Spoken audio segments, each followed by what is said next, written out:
Itu cara gunanya lah. Tekan power, akan keluar display itulah wash, rinse, spin. Oke, tekan start. Hanya akan menimbang lah, timbang ke kanan, timbang untuk label airnya lah. Label air itu nya automatic. Oke, 3 supaya air akan masuk. Oke, mudah ya.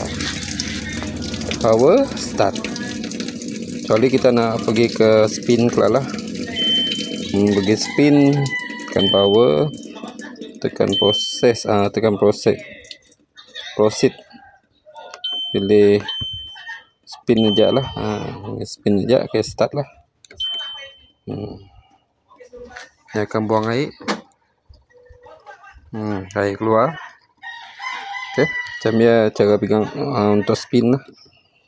Tekan power, pilih spin, tekan proceed supaya tekan start. Nak wash biasa, isi barang.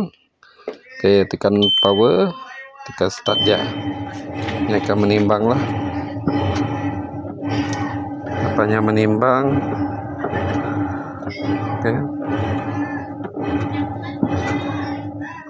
Oke, air, label air, otomatiknya label air akan masuk. Oke, macam ni aja lah.